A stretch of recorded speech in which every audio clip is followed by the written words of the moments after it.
suppose I could believe that it all was hubris. He was the one to turn you out. How that worked then?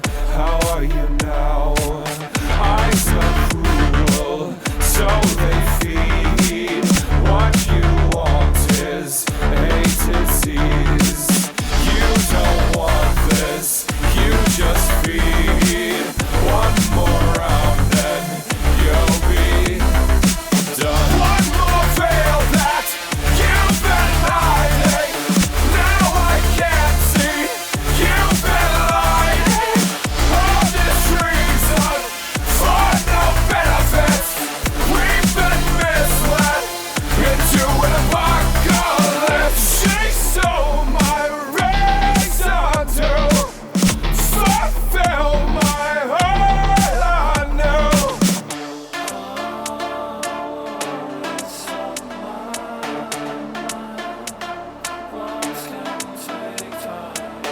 I've been going back in my mind to find that place that you forced those reasons down my throat. Threw them up now. I should have known. No one cares. Hello again, it's Brian. I just wanted to quickly interrupt and remind you that you can visit voidsignal.net or patreon.com/voidsignal to sign up for the Void Signal Patreon. We have a growing community. Our movie club is back in full swing, and there is hours and hours of content on there, discussions covering a variety of topics. There's going to be a whole host of weird and bizarre things up there. I'm so excited for people to see what gets made from the Void Signal camp next. So yeah, come and join us, help us make weird stuff, and join a growing community of weirdos that want to have good conversations. Anyway, in the meantime, stay safe, stay loud, and take care. Hello? Hello, I hear you. Hello. Okay. Great. Weird. Also, don't tell anybody, the young kids, that I don't do this. This is the first time on the Discord. So. Oh, no worries, man. I mean, I asked you to install an app you've never used and figure out how to talk to me on it. Like, it's totally fine. Yeah, my son is using it, so it's no problem. Yeah, but now I'm in. Let's see. Should I go back in some way? I don't really know. Escape, maybe? You do sound a little bit far away and staticky from your mic, a little bit.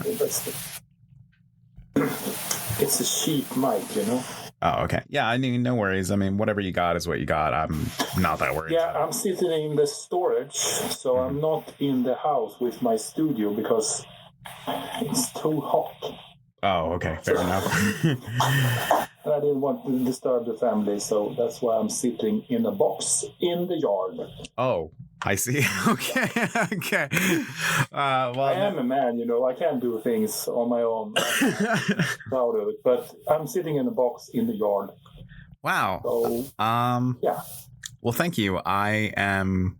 that's very considerate of you. I'm glad I'm worth you sitting in a box in the yard to talk to. So we will make do with a little bit of stag. It is no worries. Thank you so much for making this work and coming and having another chat. It has been a little bit of time since we spoke last.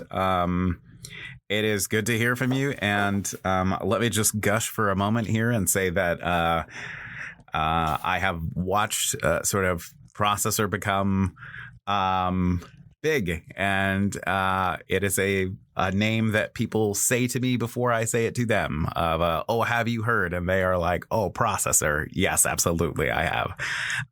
You have come so far, and your work has only gotten better, and I'm so excited for what you end up making and doing next. But how are things? How is the man behind Processor, aside from sitting in a yard?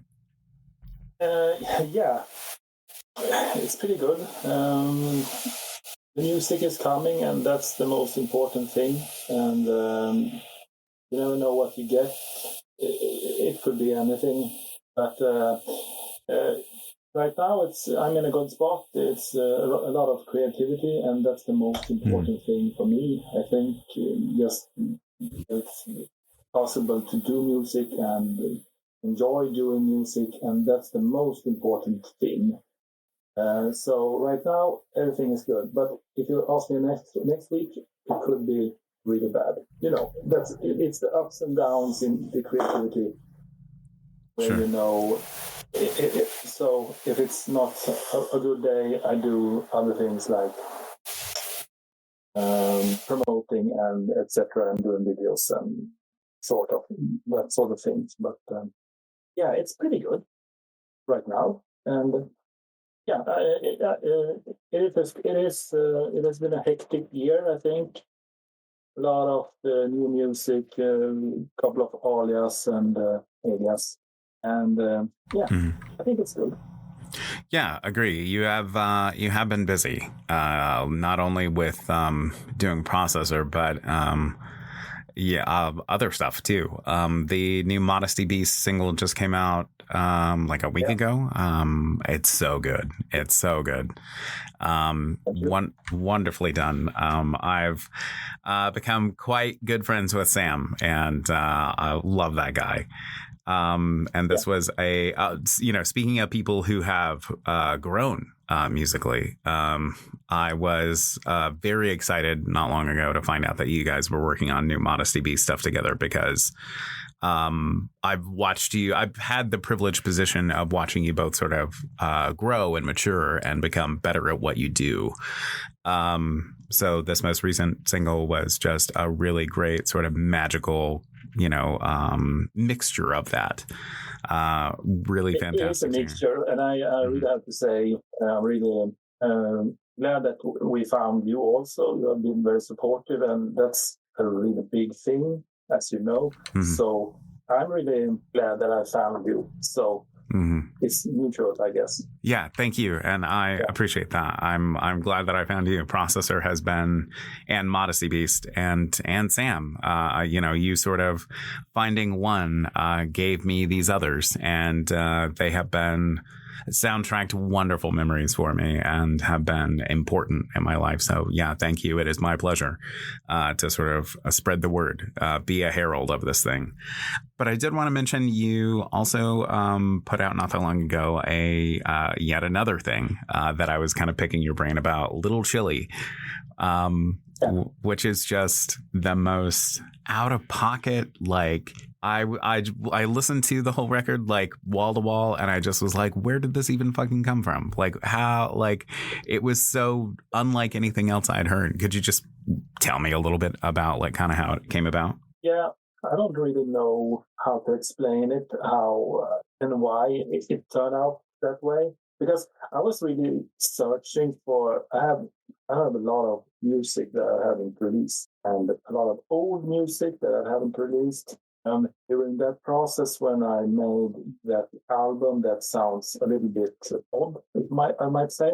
I was in the process of going back in time and looking at old tracks, maybe from 2005, 2006, and 2007, I think.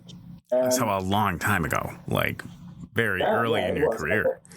Yeah, and a bit of them also were 2012, I think.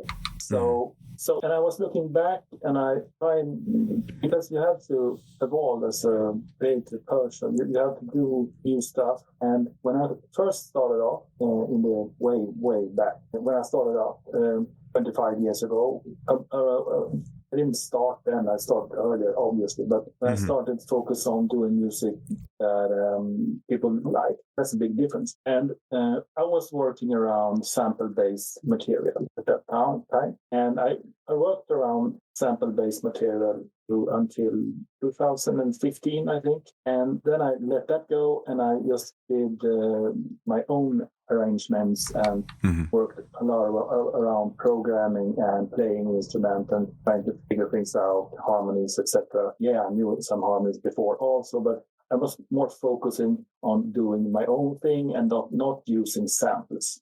But somehow I wanted to go back and use samples.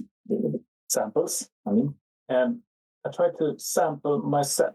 So I did that in the recent releases from the Processor, Freak Heist, and Gloves Off.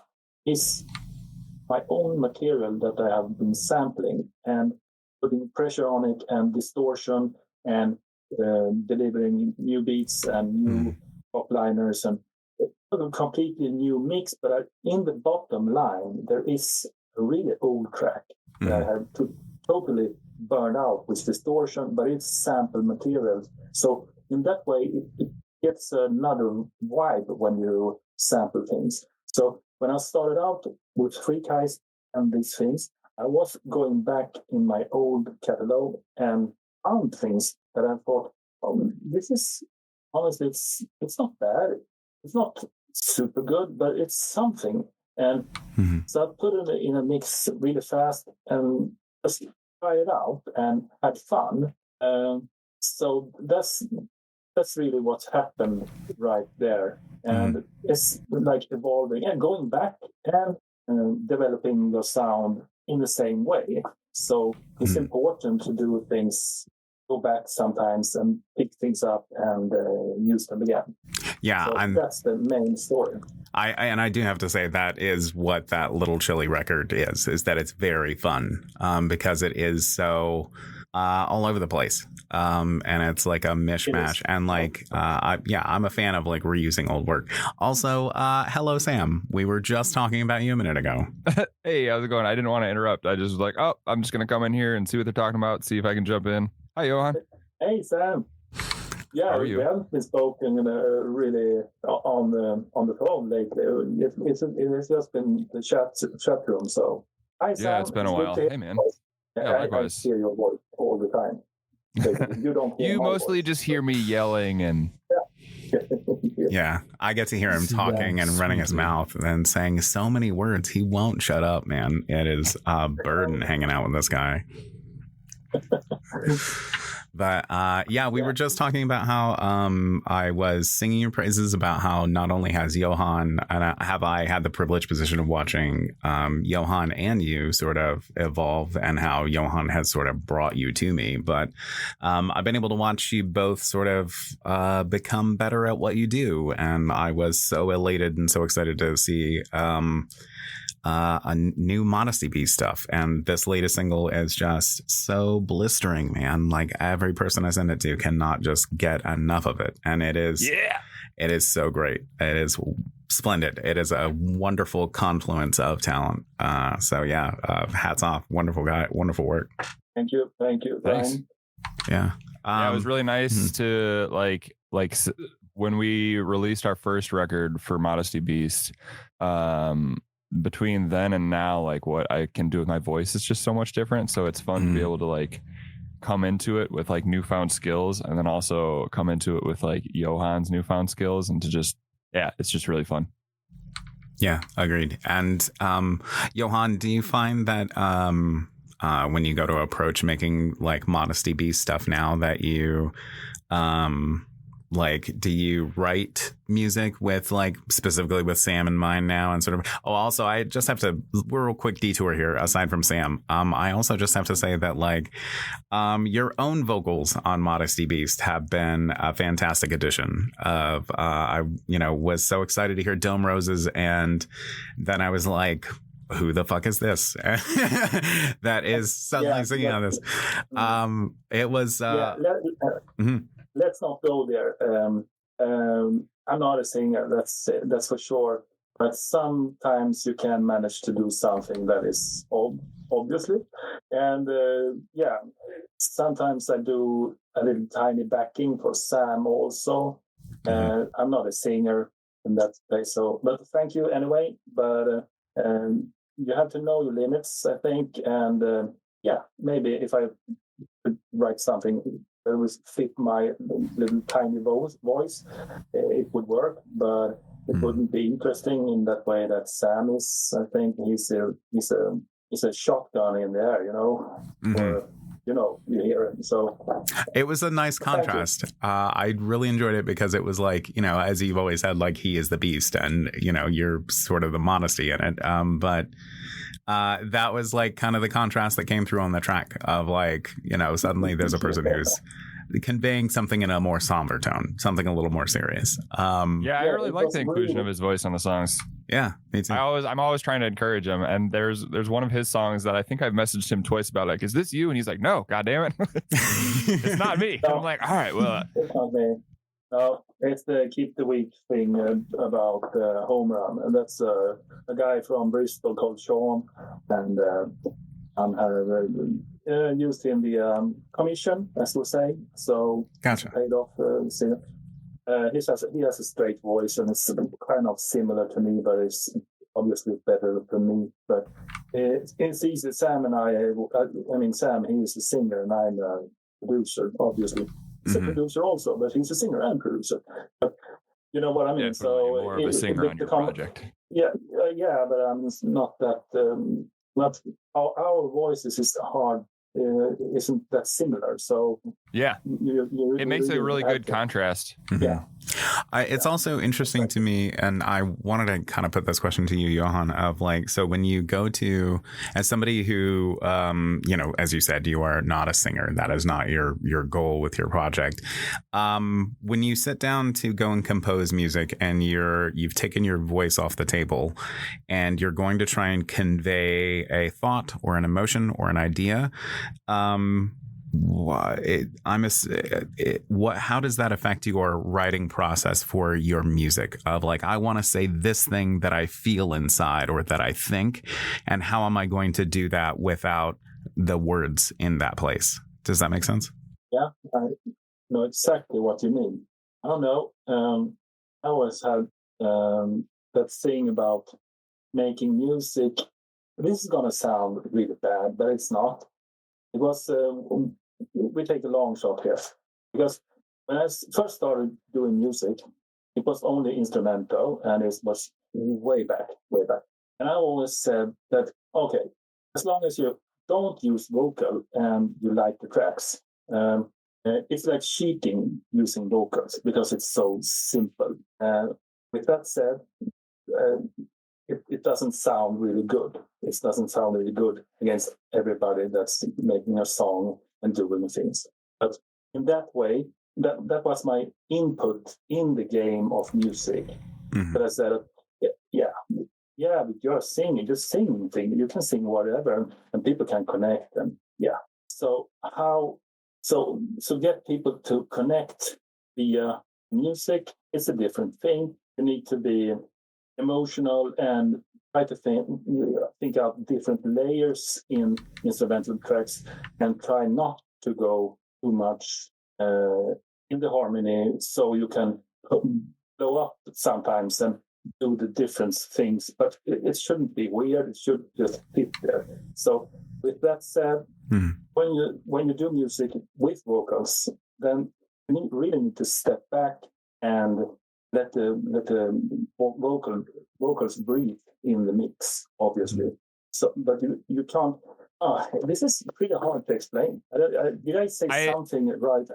I think it's similar to like when someone's doing like a lead vocal part and you want a counter melody, or you want like another lead in there, but you don't want it to like mask the vocals. Like you want the vocals to be the centerpiece typically. Like there are some kinds of music where it's not, like, I don't know, like shoegaze or something, but like our newest song, it's like the centerpiece is like vocals and like stomping, like loud music and like aggressive music, but it's not like the centerpiece isn't like the surrounding instrumentals necessarily. No, exactly. But basically, if I want to make an emotion in an instrumental track, so I don't know if you, Brian, know the track "Same Us." Yes, I certainly do. I was listening to it minutes ago. Yeah. Yeah. Okay. Perfect. In that specific track, I wanted to have some form of emotion in it. So I just took my headphone and jacked them in the mic input, and I howler in the headphone. It's me howling in that song. You can't really hear that, but it sounds kind of. So in that context, it's good when you want to deliver anger. I really want to push down the vocals so you can't hear them. So the easiest way to get emotion is to just distort or change your voice and to an instrument. And I've done that several times. Gotcha.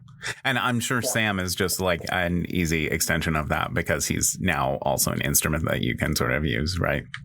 Not directly. I believe in the first album.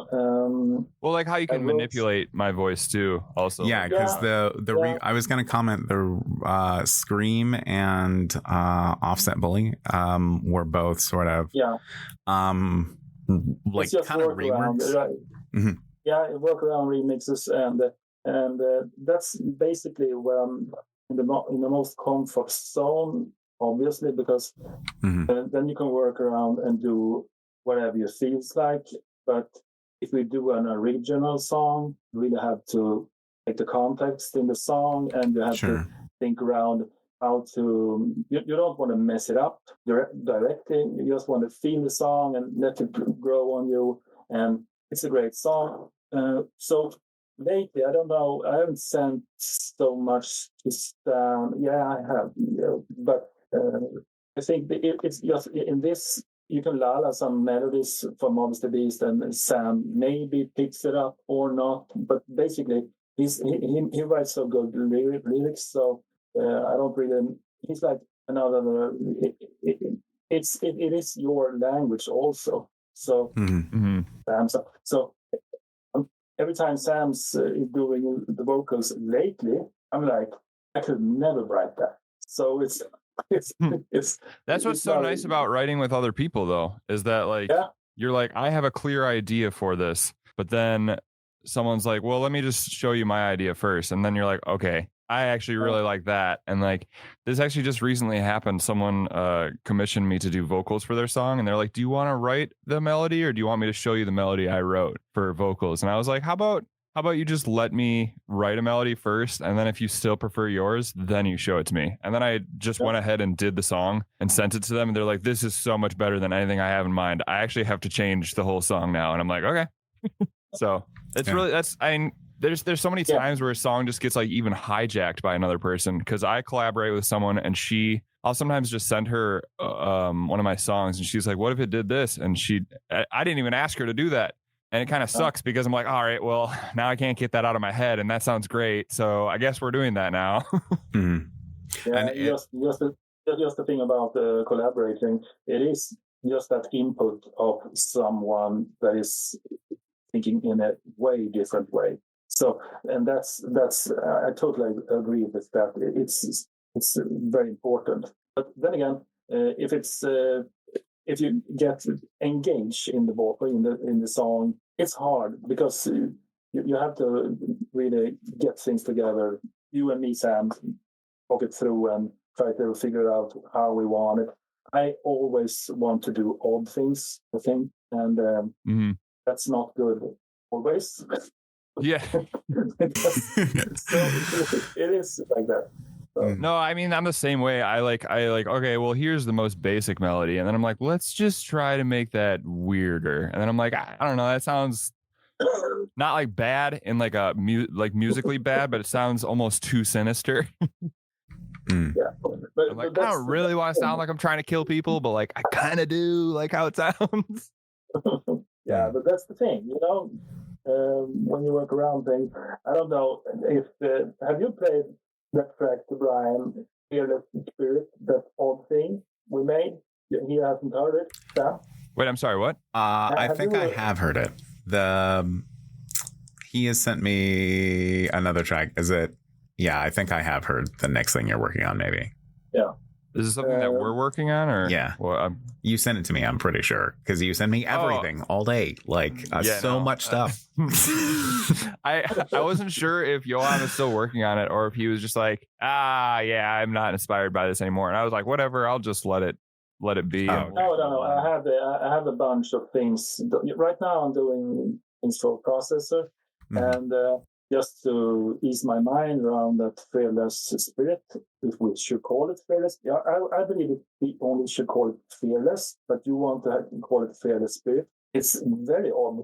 It is a weird song. It has almost like a pop sound to it, but it's very and poppy. it's ending up in metal. And I don't know if you did your own mix on that also. Yeah. You were thinking about releasing that as a Samtar. Oh, I'm definitely releasing it. I love my version, but I also really want to see what we can do too. That could be so cool, you know, because the guitars is coming back in the end in my weird version, but it could really mess people up and really want to dig into this shit. And also the thing, Modesty Beast, it is Sam singing, and I know that your audience, not everyone among them know about Modesty Beast, because I've talked to several people who's really like Modesty Beast, and they don't know that you exist, as Samtar existed. Yeah, no, I'm trying to change that. I want to slowly make it more. Yes, I did notice that on this recent single is that it was tagged Modesty Beast processor Samtar. I was pleased with that because it's, I had the same encounter, met a person at a recent festival who was like, oh, I love Samtar, but had found Samtar through collaborations with other artists and was like, oh, it is the same guy from Modesty Beast. And I was like, yes, it is. Yeah, absolutely. And they were delighted to learn that because they had heard Modesty Beast. Sam has a really unique voice, so that's also a thing. You can really harvest the feeling of Sam's vocals, and you want it all, I think. So that's only the main thing. So, and it's going really good for Samtar. So it is. It's hitting on. Agreed. Lonely Moon has been wonderful and has and honestly I have downloaded it, so it's going to be some form of try to do a remix, and we can see if Sam I forgot about that. I have that it was also. Brian's idea, I think. Yeah, it was. Yeah, it could fit really good, but it depends on where. Right now I'm in really much up-tempo dance mode. Sure. Okay. Dude, send me some if you want vocals for it. I'll yell on some up-tempo dance mode stuff. Yeah, I know. That'd be fun. But then we have Lucid Dreams also, and that's also in progress. I just let it go because it's, as I said, Sam, I'm so restricted in 6/8 beats and. I forgot. Right. Super confusing, and I was thinking, when you do such a thing, why don't you go for 3-4 beats instead? I have no idea. I think it's just because of how I grew up counting it, because I didn't learn music theory like in a traditional way. And one day I just was writing a song and it was like and so that's just like how I like had it in my head, and I'm like, oh, that's 6/8. I didn't know what it was. I don't think I've ever written a song in 3/4, but I've written a bunch of songs in 6/8. 6/8, okay, but it's basically the same, I think, because if you it is. It's just a matter of how you count it. But that's a really special song, and I don't want to mess that song up. I just want to make it go exactly like you actually wanted. But I also want, when you have that type of track, you want to, something. I need to add something. You talked about an RP, and I've been wondering about that, and I'm still figuring things out there. So, yeah. And I'm sorry, Brian. No, totally fine. You can cut that out. It's nobody. I will. We are talking. No, that's totally fine. I will leave it in. It's exciting to me to get to watch because, I mean, as soon as I'd heard Lonely Moon back in January and was like, excited, a different look on my friend, maybe a slightly different style than normal. And have such a soft spot for like trip hop and like down tempo kind of stuff, and so it instantly kind of clicked with me, and I was like, there are processor tracks that are sort of and Modesty Beast tracks as well that are tender, that are kind of nice and kind of like, I was like, oh, I want to hear what Johan would do with this. Like, I want to hear like Johan switch his fucking gears and slow it down. And where are we going to end up with some Sam over the top was my like feeling. And it got me excited for like, and all of my excitement for Modesty Beast is born from the idea of what could be, what can be made together with these talents. So I mean, I'm what is be, you asshole. That too. It's only your potential, but currently not good enough. I have no excitement for what you currently right, are. of course. Fuck obviously. You. Yeah, I know. Obviously, that's what it is. But yeah, I'm thrilled to see what kind of comes next. But well, okay, so aside from the foreseeable Modesty Beast kind of a future, what else is kind of going on with your musical inclinations? Like, what are you hoping to sort of aim for or accomplish next? Do you have like a goal in mind for Processor or for yourself? Or you're talking to me, or yes. Sam, or goal, yeah, I want to live on music. That's the main thing, and that's kind of boring, I guess, saying that, because it's just money. So that you can't say that. But if I could live on the music that I produce, which is pretty close, obviously, but soon enough I may be doing that. I would like to focus on doing really weird stuff. So that's my main target. Then you can do exactly, just go bananas and maybe do some scoring for a movie. That's my main dream, obviously. Yeah. But somewhere around that, I think. Yeah. Just do exactly whatever you want. I do exactly whatever I want right now. But if I had the time to do it, I'm working only on evenings and nights. Yeah. So if I had the time, I don't know, could you die when you get all this? I have no idea. I have a vacation right now. So I've been off my work for 3 weeks. I sat down yesterday and today and made some really good music, I think. Yeah. So it's coming, but it was 3 weeks that I didn't do nothing. So you can't be creative all the time, basically. You have to do something that is not creative to be creative. I don't know about you, Sam, but you can't be creative all the time. You have to do something other than... No, I am creative all the time. Just kidding. No, yeah, definitely, because like it drives you crazy otherwise, and then also you start to hate what you do. Because I mostly do create all the time now, but like I do find myself being like, I'm sick of music, I'm sick of myself, I'm sick of what I create. I don't like I still like the sound that like come out of it, and I feel like pride by the end of it. But like if I'm not taking enough breaks, I hate the process, and I'd prefer to enjoy it somewhat. Yeah, and that's the main thing, because you have to do other things, just to go out and chop some wood, so whatever. And to just get inspired, sorry to interrupt, and to just get inspired by like real life events. Because if you're not doing anything, there's nothing. Other people like, and see, exactly. Like some conflict here and there, and that's like, I hate it, but like sometimes like the worst times in my life, or when there's the most conflict, or I'm like having an argument with someone, that's where I come away with like some of my best work, and I'm like, I don't want more conflict in my life, but like it seems to be turning into pretty cool stuff. So I don't know.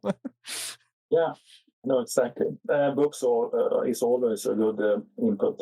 Yeah, true. For me. But nowadays, when I work 8 to 9 hours a day, I don't know, what do you call it?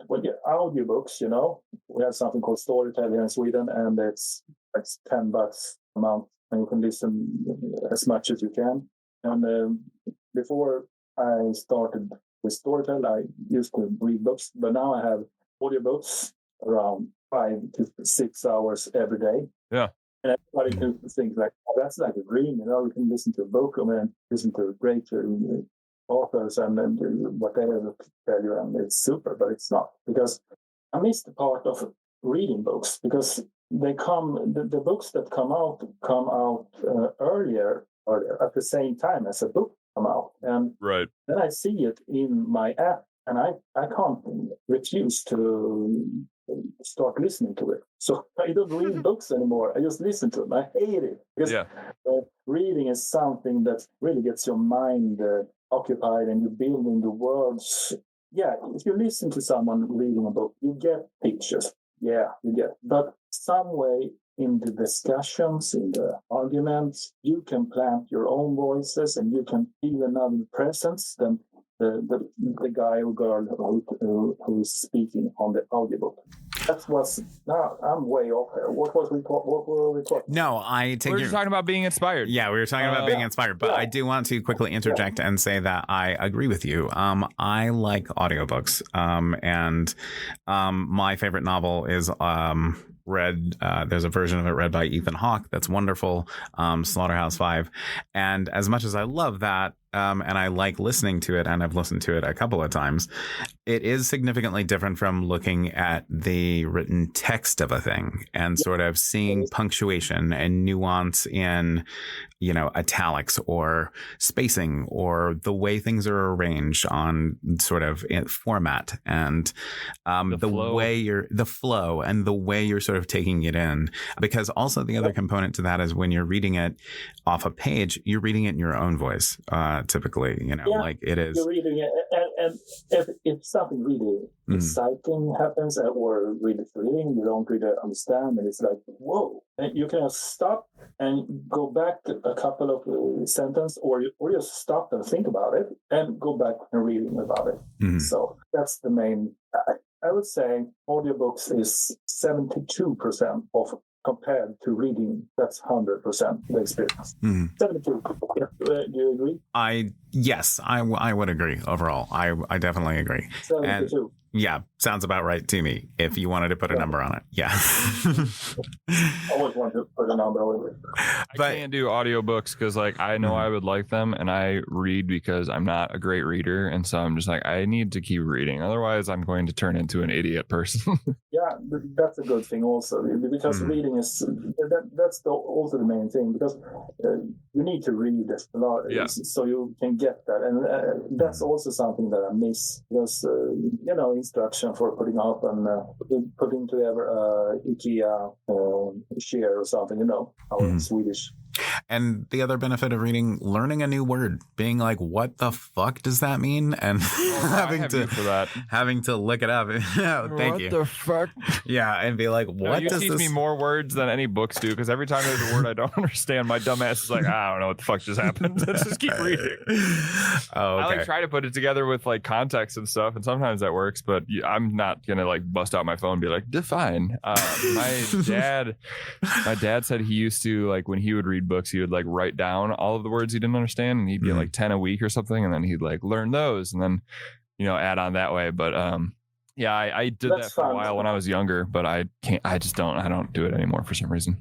That's really funny, because when I read in Swedish I understand every word, but when I try to read in English also, because it's good for the language and for writing. Okay, I'm gonna pump the brakes. I need to follow up with you on this. When you read books in Swedish, you never encounter a Swedish word you don't know? No, but I read really easy books. It's thriller. Yeah, no. I mean, they're children's books. Come on. Children's books, mostly 6 to 9 years old, around that. It's a lot of pictures and things, so I don't really mess up. And gotcha. When I finish, I'm always happy. In the end. I don't know. No, basically, I don't read that difficult stuff. You don't know what you call it, But mostly, there's no problem at all. But in English, it is, especially in the sci-fi world, it's is this word made up, or is it a real word? That's the main problem when you're reading sci-fi, I think. Right. And English is just a bunch of mashed up gobbledygook bullshit anyway, so it's like a language that barely makes fucking sense, so it's fine. So yeah, understand that struggle. Yeah, sorry to call you out. I just had to be like, whoa, hold on, all the fucking Swedish words. Look at this smart guy over here.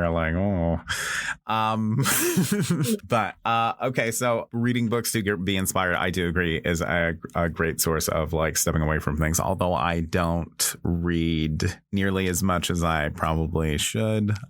I'm going to use the word. I don't make the time for it. I'm going to tell you that I'm busy, but that's maybe not all the way true, but that's fine. Okay, so I don't I don't want to keep you too long, so I will go ahead and put the last question of the podcast to you and to both of you. What's something that you're enjoying? And well, let me pump the brakes on that before I ask that question. Is there anything that you wanted to talk about that we did not get to, or a thing that you wanted to discuss for either of you, honestly? No, I was totally blank. Okay. And problem with Discord, so I don't know. I'm just having an awful conversation on my server, so that's the only thing that's really on my mind. I really want to do more with Modesty Beast. I want Johan to send me 10 things and for me to sing on all of them, and we're gonna have another album. How about that? All right, cool. Yeah, that's on the target list, so that's going to happen. So that's also on my mind, obviously. But wonderful. Yeah, that's coming. Hooray! Yeah. My heart explodes with joy. I am delighted to see the reunion of this and hear that more of a thing I'm quite fond of is coming. Well, okay, I will go ahead and put the last question to you both then. What is something that you have been enjoying recently? And your answer can be anything. Book, movie, TV show, just what's something that you are jazzed about? Sam?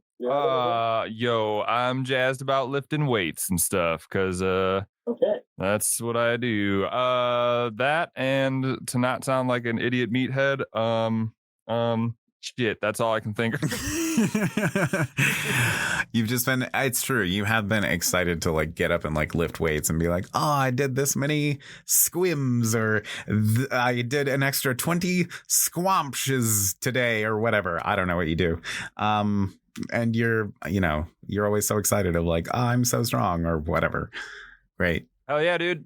It was really funny. Just the other day, there were these like really young dudes in the gym, like probably early 20s. I don't know. Everyone that's like under 25 looks like they're like 12 to me. But like they were fucking lifting like way more than me. And I'm like, they look way smaller though. I'm like, you guys, you don't have to lift like super heavy. You can just like fucking lift more, like more frequently. I don't know. It's just, whatever. I just thought it was a fun thing to be like, I'm huge. Yeah, how beastly you have become. Yeah, but without really putting, I mean, I put a lot of effort into it, but not lifting super heavy. Right. Okay. Great. I'm glad that you're excited about getting super fucking jacked and stuff. That's the thing. Same thing you're always excited about. Give me something else, man. Come on. Do I really fucking say that all the time? You're pretty frequent. You're always like, dude, it's just, it's kind of the most easy and consistent thing. And like, because like with singing, I keep getting better. Cool. But I also have bad days that like defeat me so utterly and intensely that it makes it hard for me to get excited about sometimes. So there's that. And then like with like stuff within like my music career in general, I don't know. It's hard for me to get excited about sometimes because I'm like, I don't know. Very well. That's fine. Exactly. You can do something about it when you're lifting weights. I guess you get something. You really get something accomplished when you're lifting weights. You get tired. You get better, and so on. I get it. It's simple and it's fun. I guess. So yeah. Okay, makes sense. I will let you off with that with that answer and stop giving you a hard time about it. All right, very well. Johan, what is something you've been enjoying lately? Yeah, I had 3 weeks off there, and 1 week ago, or 10 days ago, I went to Roskilde, and that's a festival in Denmark. Mm-hmm. And I went with my wife and my youngest son. He just turned 18, so we went along and hanged around with a lot of music, and that was really fun because we were there 22 years ago, me and my wife, and 3 years ago, I think, both in a row, and we saw a bunch of cool bands, and not that many bands today where we were today, but it was really good. We saw Skrillex. It was cool. Nice. And Foo Fighters were there also, but we've seen Foo Fighters a lot. Oh, but there was a lot of hip hop and R&B, and I'm not that fond of it. But my son likes it, so I had to see that also. It was fun to revisit that festival place that we were a long time ago, and it was the same. It was a lot of ears and really massive audience, and nobody's making an argument. And it's a place of peace and love. So we had a really good time. So bringing that with me, and it was fun to see different kinds of music. It's not right now because it's over, but I have it in my memory right now. So it was fun. Mm-hmm. Nice. It sounds like a blast. I appreciate getting the chance to see music I'm not into live, because I feel like even if it's a thing I'm not into, like, I don't fucking want to hear this. Like, if it came on the radio, I'd turn it off. But if it's live, I'm much more inclined to be like, maybe I could kind of get down to this, maybe, like, whatever. My best experience about Roskilde was, I think, 2002. Yeah, we were on our way to a scene. Is about 7 scenes, I think. And we were to a little smaller scene to see Chemical Brothers, and we're super excited about that. And we stopped up with the main scene, the orange scene, and because it was like a machine. It was unheard of. It was amazing. So we just stopped and stood there and saw the rest of the concert, and it was Slayer. I have never seen a band so tight as Slayer.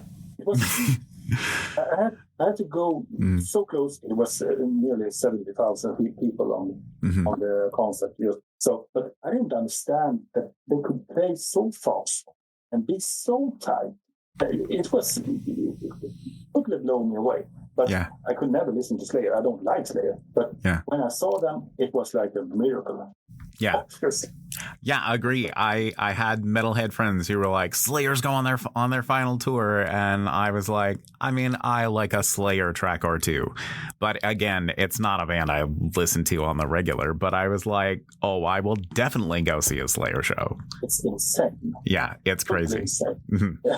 Yeah, good. Yeah, agreed.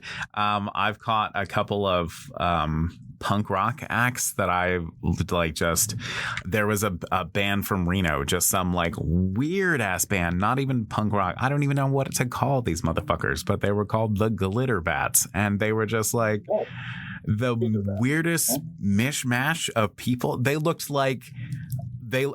like a band that they assembled like overnight, and like a bunch of different people showed up. It was so weird. I was like, that you told me about? Yes. And I was like, they don't even look like they should be hanging out. But they like, it was such a blast. It was such a good time. But yeah, I'm kind of a sucker for live music in that respect a little bit. But I had one tips about a really old punk band. I don't know if it's just a live set, but I saw them live, and it was totally blown me away.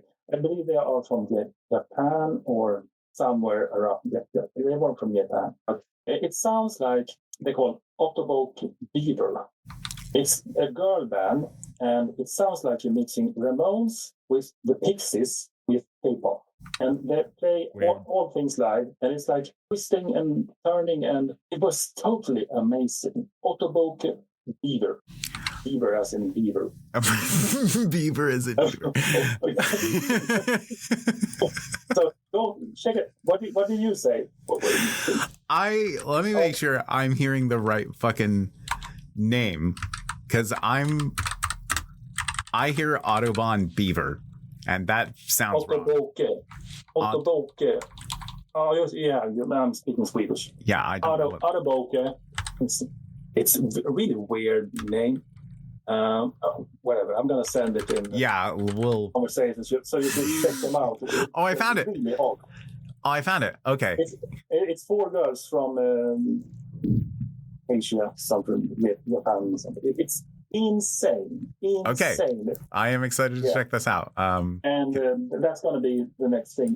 Kids are going to do like that after this. They're so talented also, so it's totally crazy. Yeah. On the subject of music, real quick, since we're talking about things we're excited about, a song I heard and a thing I've gotten into recently. I got into funk and chord hell and everything, but like Dragon Boys, I have no idea where they are from, but like their songs are short and fast and punky and hip hoppy, and they give me the strength to flip cop cars. They are just they are just so incredible, like just and they are like, you know, criminally short, so you listen to them a million times or whatever.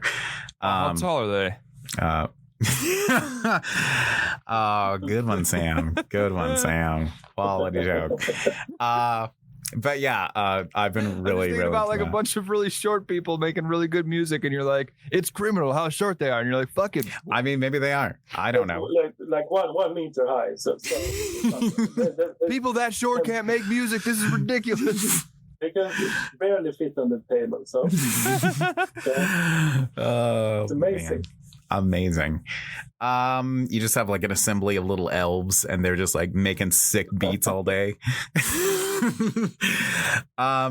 Okay, so the thing I've been enjoying, aside from funk, I went to Mechanismus Festival 2 weeks back, and it was good to go again. I had Mechanismus Festival 2 years prior was my first festival, and nobody knew who I was. And this time around, so many people knew who I was, and it was great to like go backstage and have people shout my name and know who I am, and to be 100 pounds thinner than I was before, and people, you know, not recognize me for a moment, and it felt so enriching to have my thing be a thing, because so many of us operate in these disparate bubbles, making our music or making our art or applying our craft, and we don't often interact with or bump up against that in the real world, in the tangible space.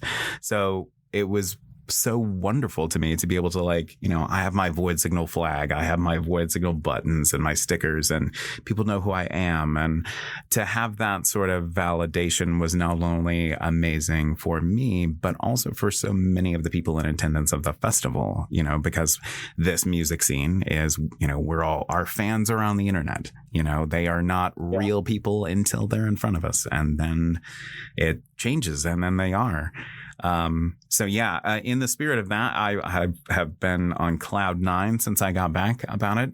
And, you know, I, again, not to like gush, but, you have graced me with a fantastic theme song, and, it has been such a pleasure to associate with you and get to know you over the past few years, and see both of your talents grow. And thank you so much for everything that you've done for me. I appreciate it. The same to you, I would say. I mean, thank you. It is my pleasure. I'm happy to. Brian, yes, you are such a force for good, man. Words fall short of how much I appreciate and respect you, dude. Thank you. You're the best, and I love you dearly. Totally worth it. Much appreciated. Thank you. It is my pleasure. Thank you so much, and I will fade this